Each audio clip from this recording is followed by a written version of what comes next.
weddings, marketing, and some puzzling in between have more in common than you may think. So, if you want to understand how everything matches and stay together, stay there because I'll be back soon with my amazing guest for today.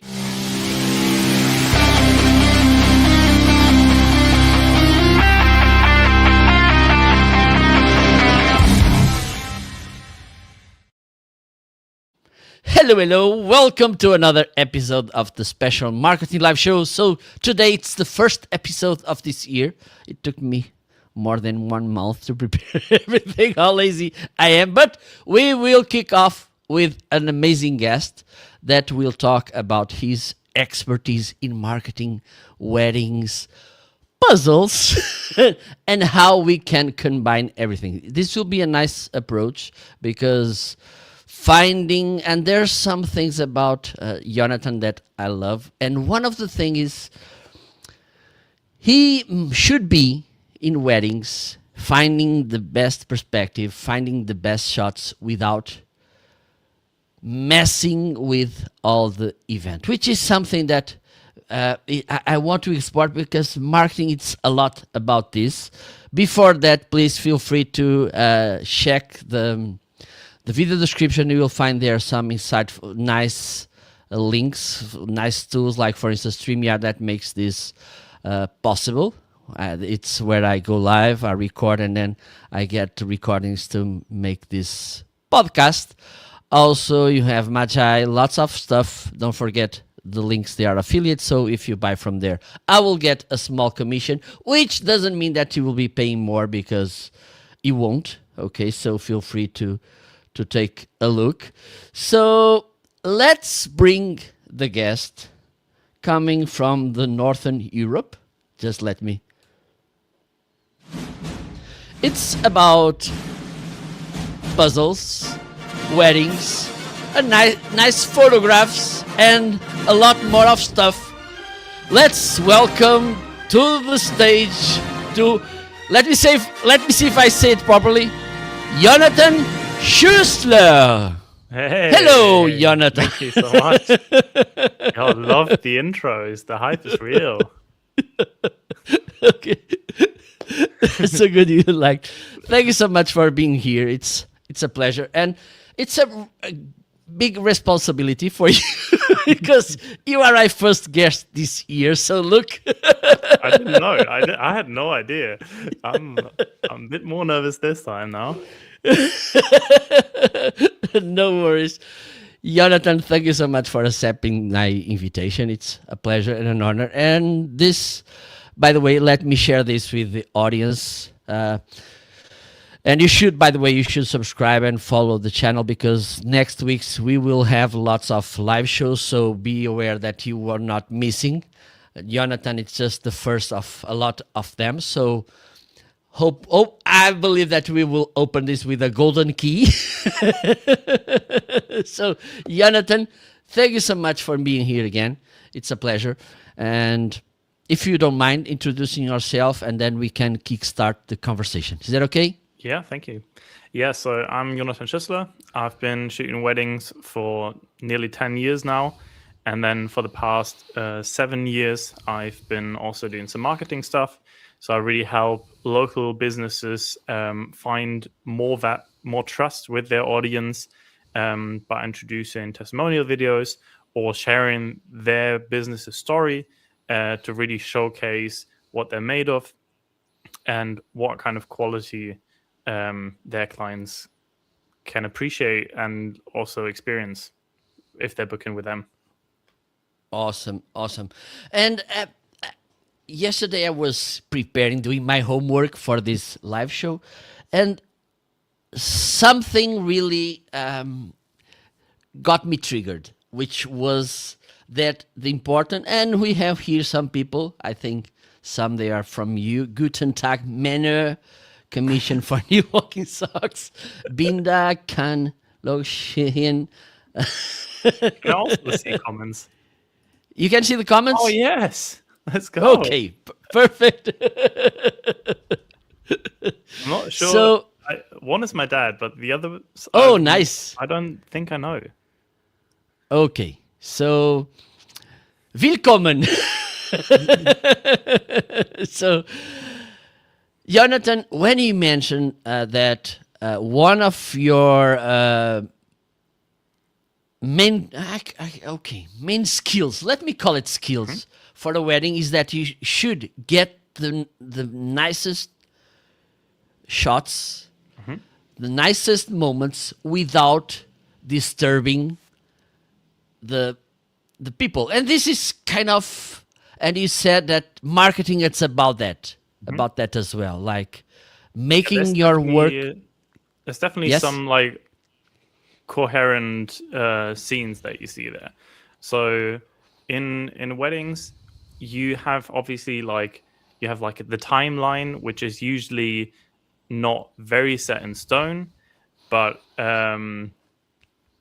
it's kind of like a rough idea of what the day is going to look like. And then also, I'm the only vendor that really needs to be in between all the people on the wedding day to capture it from the midst and not being like a fly on the wall. I really like to be within the party, like talking to the families, talking to the close friends, and making sure that I get some nice memories that they can look on in 40 years' time that still feel like it was in their wedding day and not something from the outside.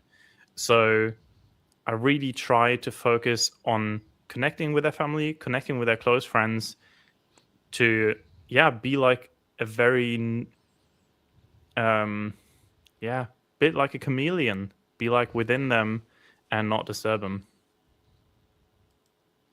Makes a lot of sense. And you were speaking, and I was wondering, and I'm sure that you have, because even though I'm not in the business, I have a friend of mine which does this DJing and all this stuff, animation on weddings, and he has this prep conversation.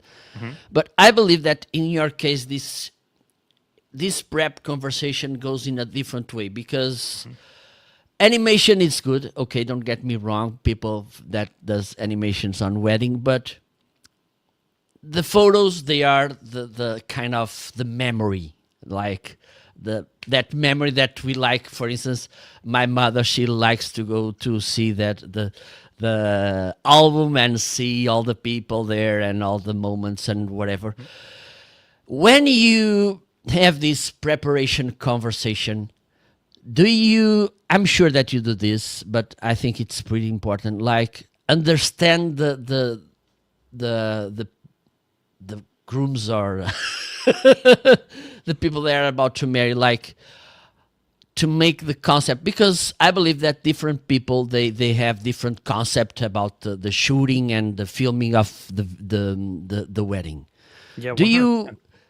you have this in mind when you have this conversation and you share your concept with them? Yes. So in preparation to a wedding, if let's say you're inquiring me right now, so you go to my website, you fill out my form, you will get sent to not a Calendly link, a Tidycal link, same as that you use. But then you can take a time slot on a Monday or a Thursday right now, which will just be a quick call, like around 15 minutes most of the time, never more than 20. And I ask them what's their vision for the day, what's important for them, how they imagine the photos to look, what kind of budget they're bringing, and then I will explain to them in like 5 to 10 minutes what my idea of what I'm focusing on and what I think is most important is for me. And then I'll say, hey, is this what you're looking for? Because I really want to make sure that there's a quick time where we understand what we are about, and if it's fitting or not is totally fine if they're saying this is not the one what we're looking for.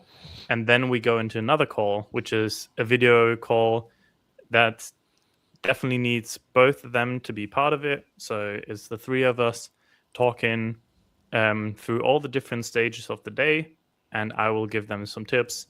This is what you need to think about if you're planning your photo shoot, your group photos, what time to start, what time to end, depending on what their vision is for their day. And then I'll give all my expertise, helping them plan this so it's fitting their vision. And then also after this, we sign the contract, and then we'll have a trial photo shoot. So just yesterday, I had a couple that I'm going to be capturing next year. So I think July 27.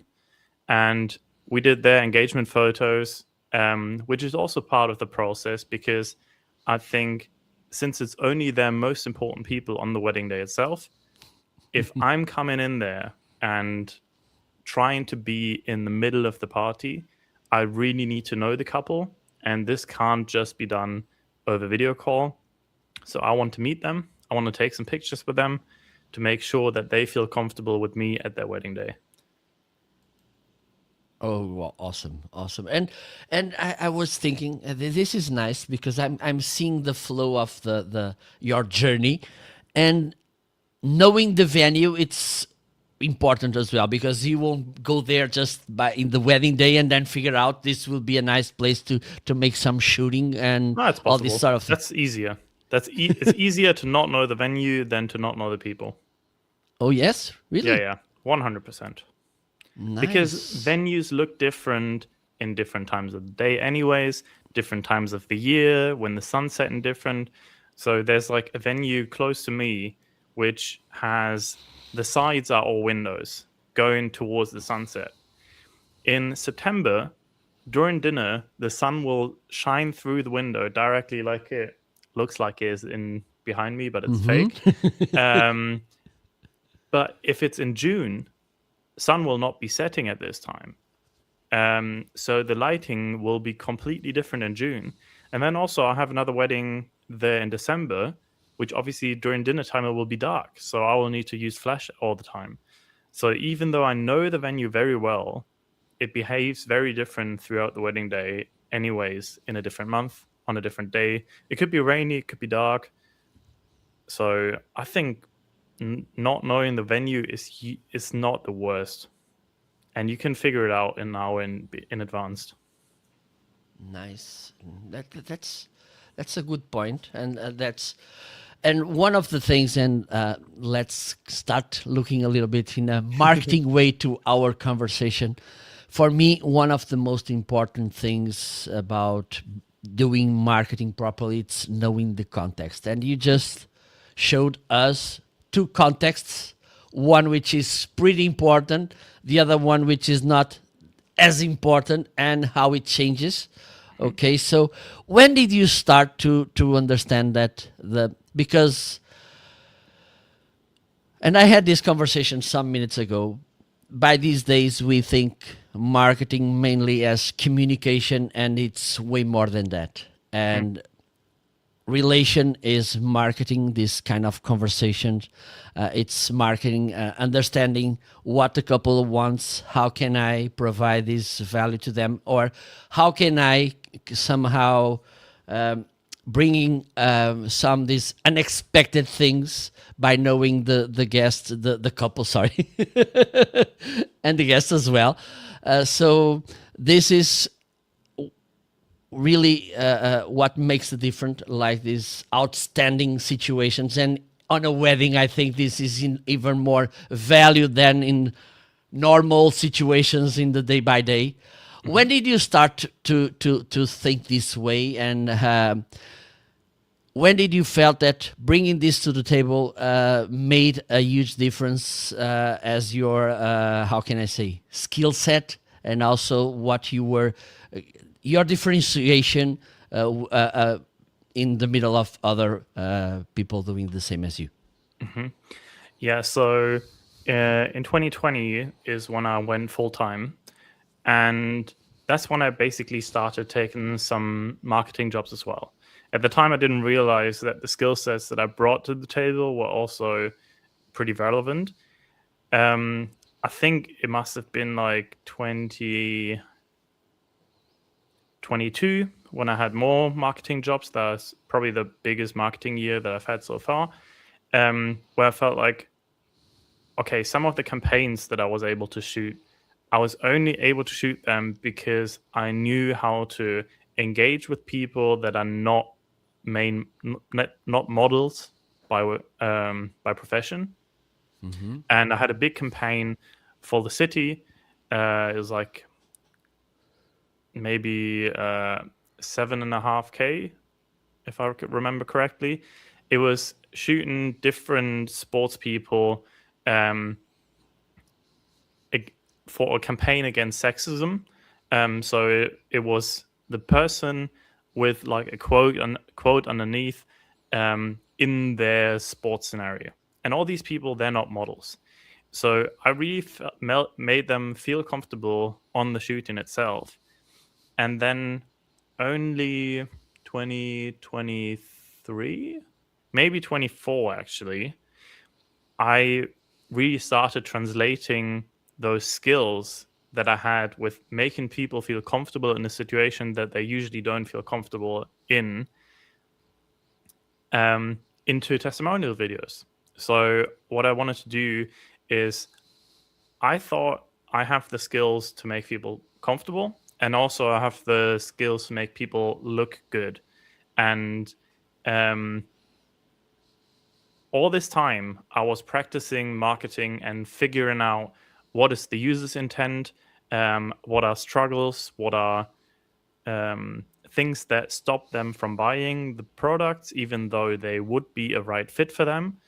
So when I first started trying out testimonial videos, I had this huge aha moment where I was like, wow, this makes so much sense. Like, this all fits together now. I can interview them in a way that they feel comfortable, that they can talk like they're normal human beings in front of a camera, which is not usual for everyone.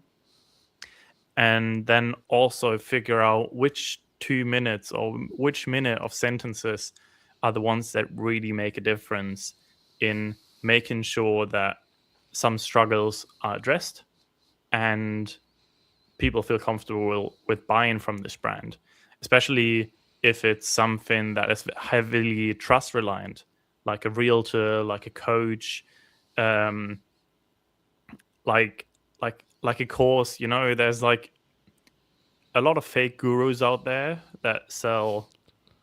I don't want to curse, but they sell you nothing basically, right? For big BS. You bucks. can say BS. Yeah. But then also there are some that made courses that they worked on for years, and if you watch them, you work through them, it makes a huge difference, and it will change your trajectory for the next couple of years. Like, I've had some coaches that literally boosted me years ahead because their knowledge is great, and you may have, I hope you have also had that in school, that some teachers, they couldn't get it across to you, but some, they really helped you. And because they went all the way with you and they explained it to you, they really helped you. And these are the people that I want to interview to show off what this brand, that this brand can really make a difference in your life. This obviously needs to be a great product that this works, but if it does, I think it has a massive impact. And it did on my business, and it did on a few businesses that I've worked on so far as well. Yeah, yeah, yeah. You made you made a good point because there are people that helps us a lot, and sometimes, and let's be, how can I say, let's let's face this situation, and this is something that I've been thinking a lot lately. And you are a nice person because you have all this knowledge in marketing and also shooting, filming, or whatever. And I think this is, you will bring a pretty insightful perspective to this. One of my, how can I say, one of the reflections I do lately often is content is getting more about stimulation, about intensity than it is about density. Okay, deepness. And this is because at some point it will be really hard to get to give more, how can I say, intensity, like cut stimulation, all this dopamine in huge. And at the same time we may lose some knowledge from those creators, which are not as how can I say, intense, but they are really deep and insightful. Your thoughts on this, Jonathan? Because I believe that your, how can I say, photograph filming side will understand this, the need of nice cuts and all these things on edition, but at the same time, we should not, how can I say, negotiate uh, getting removing the deepness for the intensity, if you know what I mean. Yeah, it's tough. It's really tough, especially in those interest-based algorithms that we see coming everywhere. Starting in TikTok, moving over to Reels, going to Instagram Shorts, even Facebook's using it. Pinterest's been using it for a while.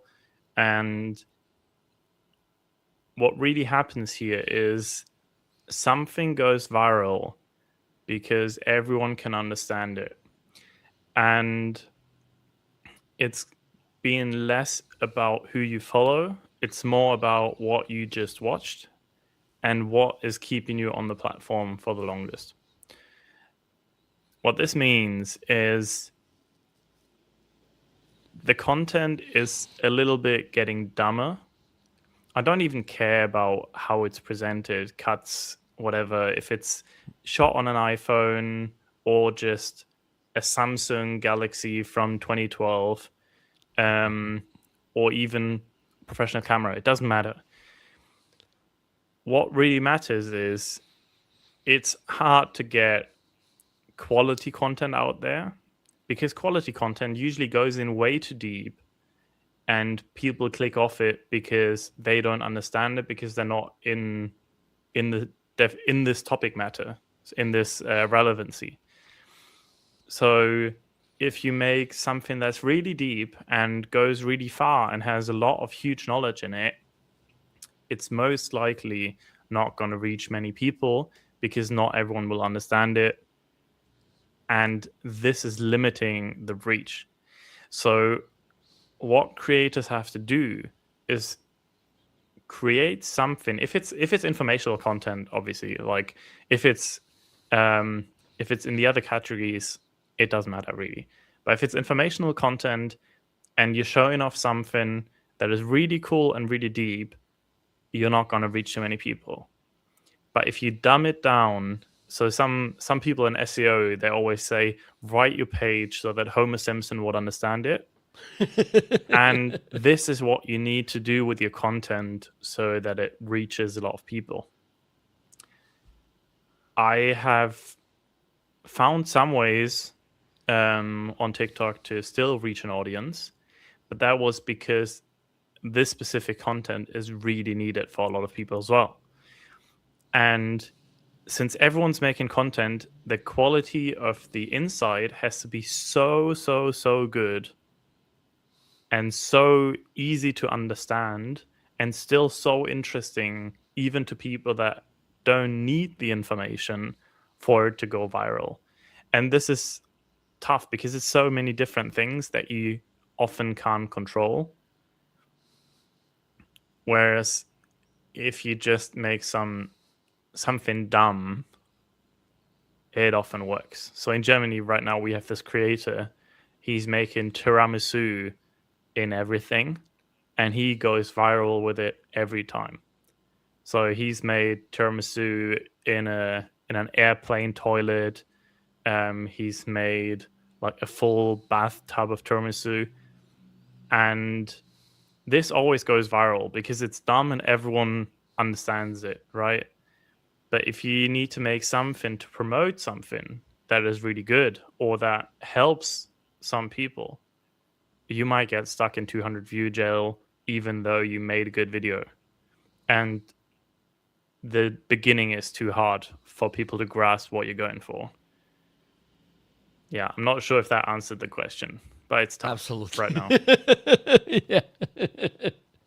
Yeah, it's a battle, I believe, and the thing is, I've been thinking about this. I have my podcast for content creators in Portuguese, and one of the things I've been talking is about what kind of content we are creating, what are we delivering to other people.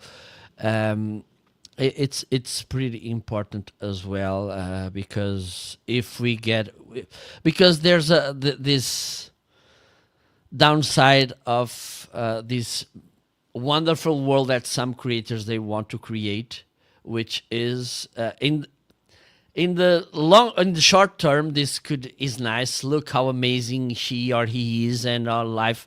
But the thing is, in the long term, people start getting frustrated because their lives they're normal lives, and normal lives they suck sometimes. And normal lives are they we can call them normal because this what happens mainly.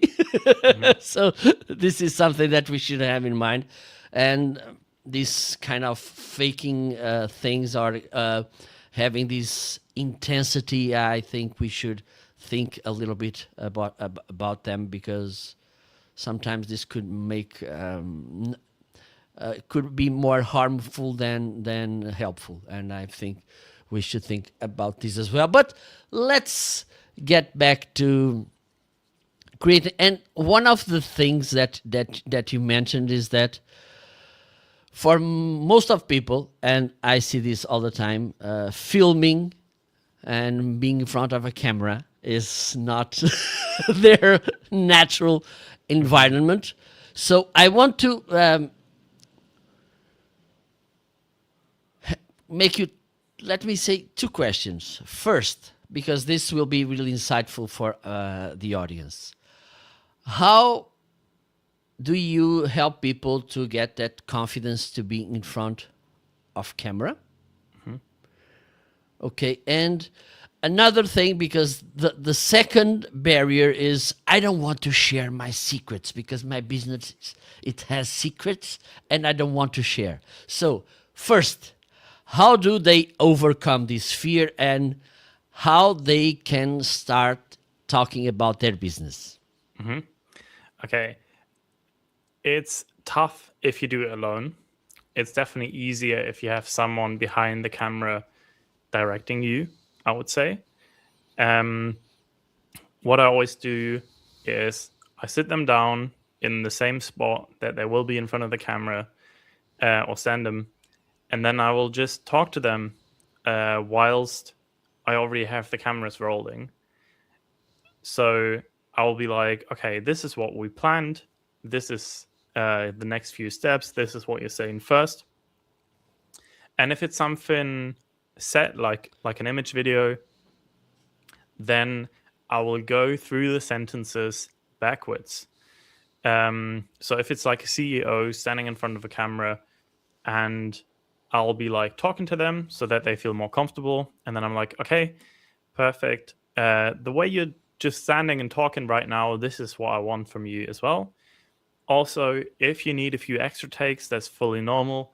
On my first video, I took about 12 to 13 takes every time, and it still sounded like complete crap. But then I will go through the sentences from back to forth.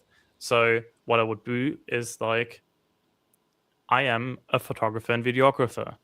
And then I would have them say it back and then say the part before it. Hi, I'm Jonathan. I'm a wedding photographer and videographer.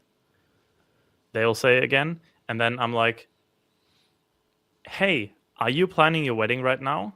I'm Jonathan, a wedding photographer and videographer. This way, the end of the sentence is always the focus, which works, so you don't mess up in the end. Because if you're learning the sentence from beginning to end, you always mess up the end, but you're already so far in the sentence. If I'm doing testimonial videos, I will just be chatting to them before we start and making sure that I think they're comfortable with me being in the room, and they already have this like feeling of the cameras are here, they're not recording me, but they are in the room, and that's fine, right? So the next thing would be asking them the questions. And I'll always be like, if you need to repeat yourself, that's no worries. But just say what you're thinking, and I will cut something out of it. And if you're messing up and I think you could say it better, I will ask you again, but I'll try not to, right? And other things, if I'm taking portraits of someone, obviously I don't want them sitting, because people are very awkward sitting in front of the camera for the first time. That's something that models can do. That's not something that normal humans can do. So that I'm sitting right now, wait, I'll move. I'll go to standing Jonathan. So what I would have them do, I need to move my chair out of the way, is stand like shoulder width, move from side to side a little bit, get comfortable, shake off your shoulders. That way, so this way you're standing way more comfortable, and also you can have way much more power. And then I have them, instead of leaning back, which is very distant and feels like, hey, I don't really want to talk to you, move forward onto your toes. This is like very engaging, and it feels like I'm actually thinking, I'm talking to you. And then I say them, I'm not sure what his name was, I think Jimmy. He's like a vocal coach. He has like an online course as well, where he's teaching people how to talk on stage. And he's like, whenever you're speaking to camera, you need to speak as loud as if you're speaking to 5 to 7 people. Because if you're just in a one-person conversation, you're like this. Also because you're speaking quieter, or your movement's going to be quieter. But if you're speaking to 5 to 7 people, you're way more engaged. You're louder, and your body language will follow what your voice is saying. What was the second question that you had? Is about the content itself, because there's this struggle. I don't know. Well, maybe in Germany could be different, but one of the struggles here is I don't want to share my secrets, yeah. because I have this secret, so it will be difficult. How do you overcome this? Okay. You can find every information that you want to find on the internet. And if you're not sharing this, someone else will. And if someone else is sharing it, they are the instance of knowledge. And if you're sharing everything that is the most important and the most valuable insight that you have for free, people will be like, wow, this guy has all this cool knowledge. I need to work with him. And depending on, it doesn't really matter what you're selling. Always share what's the most valuable thing that you can share right now. So what I did for my wedding photography that worked really well is I was like, I know how to make nice looking videos. I'm not good in front of the camera, but I can try to learn. And I know some cool wedding venues, and I know what's important on the wedding day itself. So I just started making videos about wedding venues, and they did okay. And then last year, I repurposed them to TikTok, and they went mad viral. Because people are like, oh, this is sick. I can just scroll through these and see, oh, these 2 venues are what I really want to look at. And then I'll drive there. Instead of driving to 10 different venues and not finding the right one, I can just have a look here and figure out which is what's important to us and what works for us. And that's something that you wouldn't find anywhere else. No one else is doing this. If you can find something that no one else in your niche is doing, and it's about something that your customers are actually really, really longing for, then that's the content you need to produce. Doesn't matter how complicated. how much time it takes, this will bring you clients through the door every day. Absolutely. I have some. Usually, when people I don't want to share my secrets. What I like to say is, look, I've been seeing for more than 10 years Cristiano Ronaldo, Messi playing and training, whatever. I can't do the same. That's the problem. So okay, so there are some secrets or so, but the thing is, if those secrets are so easy to kind of replicate, Fair. That's really good analogy. I like that.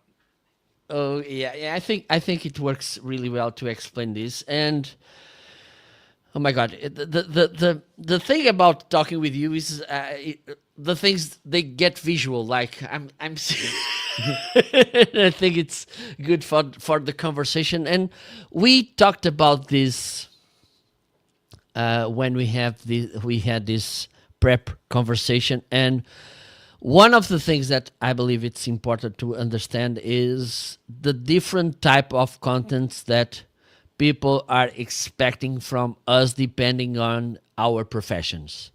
Let me let me explain.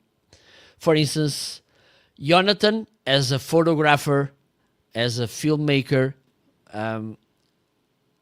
people don't expect him to hire him is the difference between a DSLR camera or a mirrorless camera. But as for instance, as a marketing professional, they want to understand the difference about creating content for people that already know him, and you want to convert someone that follows him in a customer, and or just content to get viewers. Can you share these two things, which are different kinds of professional, different kinds of content that we should create? Yeah. So in marketing, we always think about the funnel, right? So we think of top of the funnel, middle of the funnel, and bottom of the funnel. Top of the funnel are informational keywords and also informational content. So things like how do I is already middle of the funnel.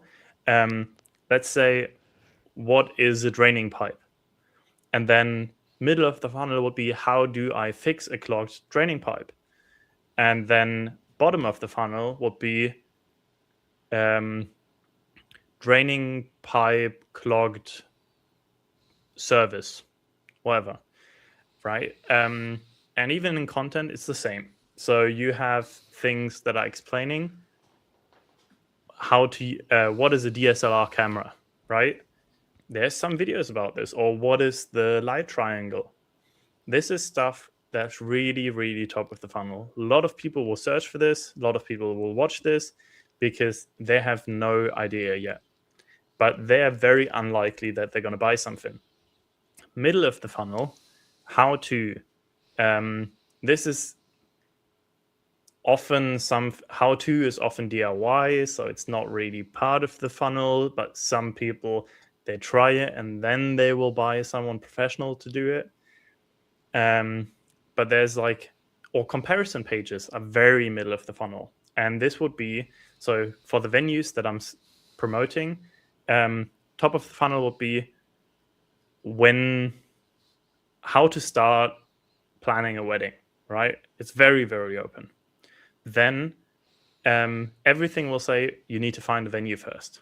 So middle of the funnel would be best wedding venues near Heidelberg. This is a page that I rank 2 for. And then bottom of the funnel would be something like, let's say, industrial wedding venue Heidelberg. So they've already set a style. They're looking for a very specific kind of location, or maybe something like wedding venue for 100 people in a barn, or something like this, right? This is very bottom of the funnel. This is also how you can cluster your content. So sometimes you need some content that is going to explain stuff to your customers, to your potential customers, But you need to figure out, hey, is this actually something that will drive me traffic? Or is this a how-to and people will do it themselves? Sometimes the how-tos, they help you as well. But oftentimes it's figuring out what is the step that they do before they come to me, and how can I get as much traffic out of this as possible. So let's say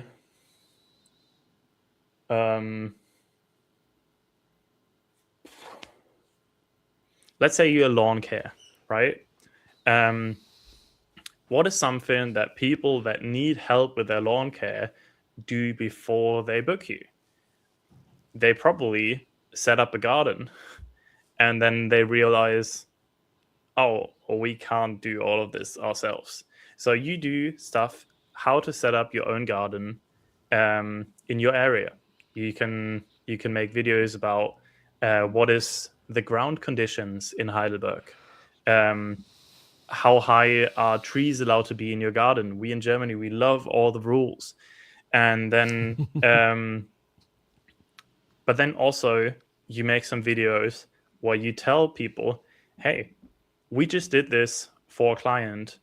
This is how it looks when we did it. And this is how it looked when they did it themselves, maybe.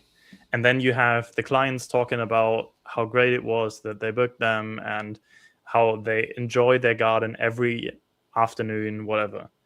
So there's different clusters, and you always need to have like it jumping around. So you need some that potentially go viral because it's very broad, but it still shows that you're an expert in your niche. And then you have some that are converting. And on Instagram, this used to be have reels that perform well, have carousels that perform well, and then have stories that convert people to come to your website and book you. On TikTok, it's a bit different.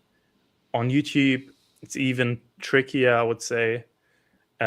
People don't like to jump off their platform in any given moment. Nice. Nice to know. And yes, and the thing is, usually platforms, they don't like us to jump out as well. Oh yeah. Any platform but Google. Google loves you to jump out.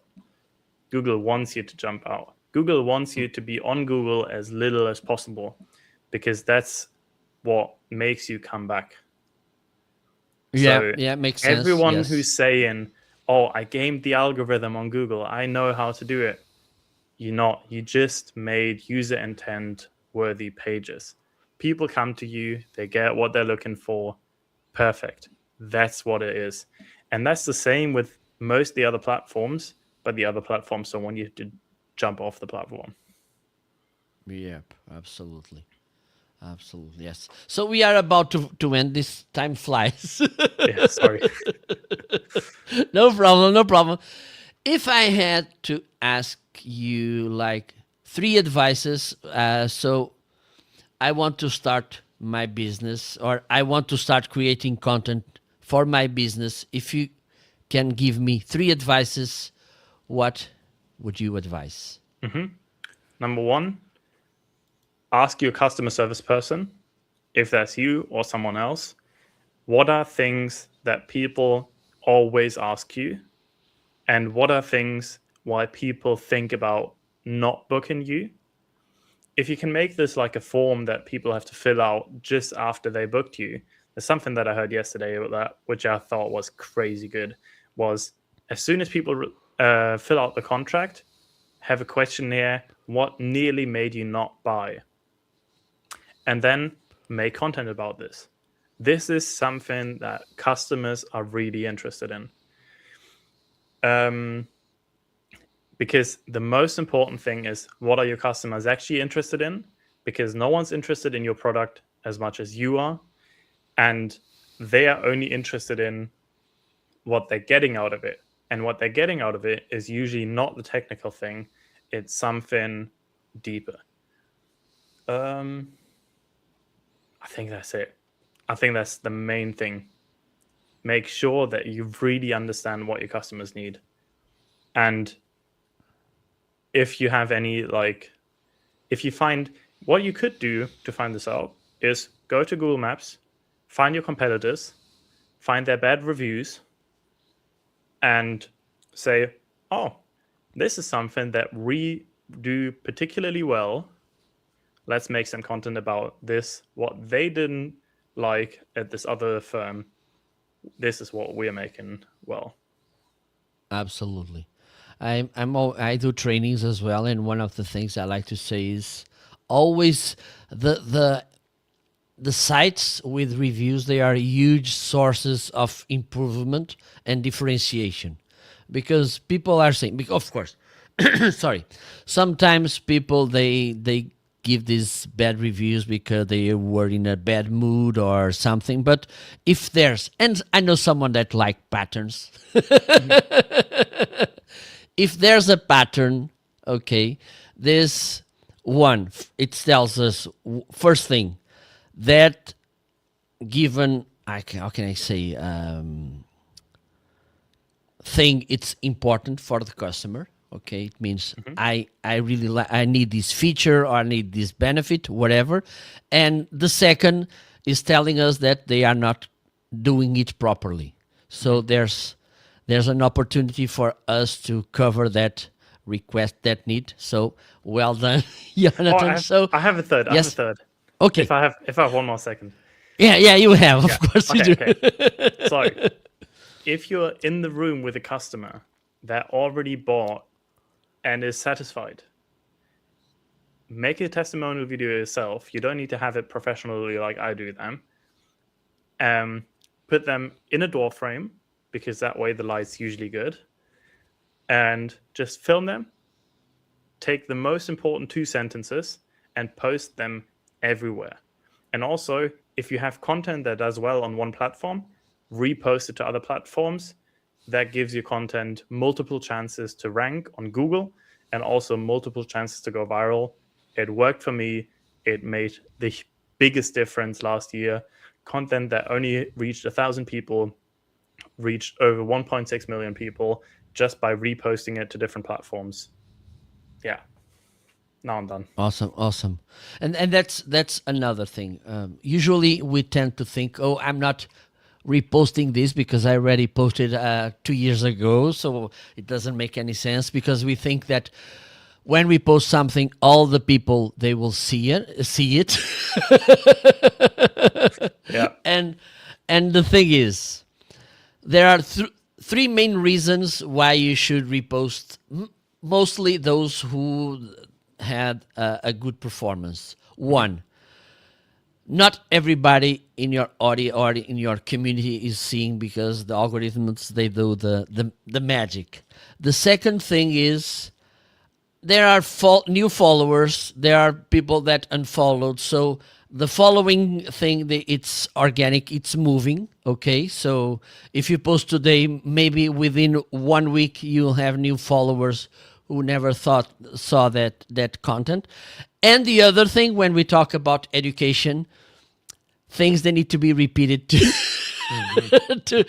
be done. That's how it works. So that's an amazing advice, Jonathan, asking people to repost the good content, that content that had distraction, because it's how things work and how we give life to content. So before wrapping up, can you please tell people where they can find you? Yeah, you can basically find me everywhere. Most of my links are at Schüßler, CHUZLARIA. But you can also just Google me, Jonathan Schüßler. I have very different accounts and websites for business and weddings. But if you have any questions, if I said anything that you have more questions to, feel free to hit me up on LinkedIn, Facebook, Instagram, whatever. Wait, Facebook, I don't really respond. But yeah, hit me up wherever. And yeah, I hope to get some conversations as well. Yes. So thank you so much, Jonathan. Vielen Danke. Gerne. It was a really insightful. I think we need to talk again, but covering a more technical side of content creation. I'm gonna send you. I'm giving you the challenge. Let's see if this will happen, because I think it's something important as well. Having a nice, because one of the problems people they think or overthink about content creation. It's too expensive. It gives a lot of work, and sometimes with a couple of tips, they can get a nice content. And then, of course, if you want to improve, there's room for that as well, I believe. So thank you so much, Jonathan. Thank you so much to all of you watching this live show or watching the replay. This will be a blog article soon on Substack, so feel free to follow on Substack. The link is in the video description. Subscribe, hit like, go after Jonathan, because it has really nice content. Thank you so much. Next week we will be back, so stay tuned. Bye bye. See you next week. See ya. Bye bye.